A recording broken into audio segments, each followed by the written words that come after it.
ಅವರು ಪ್ರಖರವಾದ ಚಿಂತನೆಯನ್ನು ಬಿಟ್ಟಿದ್ರು, ಮನುಷ್ಯ ಪ್ರೀತಿಯನ್ನು ಬಿಟ್ಟಿದ್ರು. ಮನುಷ್ಯ ಪ್ರೀತಿ ಬಿತ್ತುದೈತಲ್ಲ, ಮನುಷ್ಯರ ಬದುಕು ಬಹಳ ದೊಡ್ಡದು.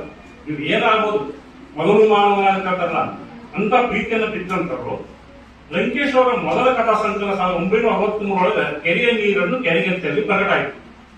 ಆನಂತರ ಅವರು ಬರೆದು ಬೈತಾರೆ. ಎಷ್ಟು ಬರೀತಾರ ಅವರು? ನಾನಲ್ಲದಂತ ಕಥಾ ಸಂಕಲನ, ಉಮಾಪತಿಯ ಸ್ಕಾಲರ್ಶಿಪ್ ಯಾತ್ರೆ, ಕಲ್ಲು ಕರಗುವ ಸಮಯ, ಉಲ್ಲಂಘನೆ, ಮಂಜು ಕವಿದ ಸಂಜೆ ಮತ್ತು ಎಲ್ಲ ಸಮಗ್ರ ಕಥೆಗಳನ್ನು, ಲಂಕೇಶ್ ಅವರ ಕಥೆಗಳನ್ನ ಓದ್ಬೇಕು ನಾವು. ಬಿರುಕು ಕಾದಂಬರಿ, ಮುಸ್ಸಂಜೆ ಕಥಾ ಪ್ರಸಂಗ ಕಾದಂಬರಿ, 10 ಕಾದಂಬರಿ ಬೇಕಾ.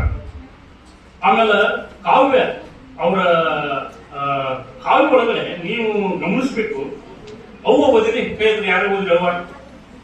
ಅವರ ಲಂಕೇಶ್ ಅವ್ವ ಓದ್ತಾವ, ವಿದ್ಯಾರ್ಥಿ ದಶೆಯಲ್ಲಿ ಪಠ್ಯ ಇರ್ತಾವ. ನಿಮ್ಗೆ ಇಂಗ್ಲಿಷ್ ಅಲ್ಲಿ ಇತ್ತು, ಮದರ್ ಕರೀತಾವ, ಬಹುಶಃ ಓದಿರ್ತೀರನ್ನ ಅಂತ. 2 ಸಾಲ ಓದ್ತೇನೆ. ಒಬ್ಬ ತಾಯಿಯನ್ನ ಕುರಿತಾಗಿ ಒಂದು ವಿಶ್ವಮಟ್ಟ ದರ್ಜೆಯ ಕವಿತೆ ಅದ, ಅದನ್ನು ಒಂದು ಸ್ವಲ್ಪ 4 ಸಾಲ ಓದ್ತೇನೆ. ಲಂಕೇಶರ ತಾಯಿ ನಿಧನರಾದಾಗ ಪಿ ಲಂಕೇಶ್ ಅವರ ಬರೆದಕ್ಕೆ ಅವ್ವ, ಅವ್ರ ತಾಯಿ ತೀರ್ಕೊಂಡ ಮೇಲೆ ಅವ್ರು ಬರೀತಾರ, ಅವ್ರ ಬಗ್ಗೆ ಬರೀತಾರು.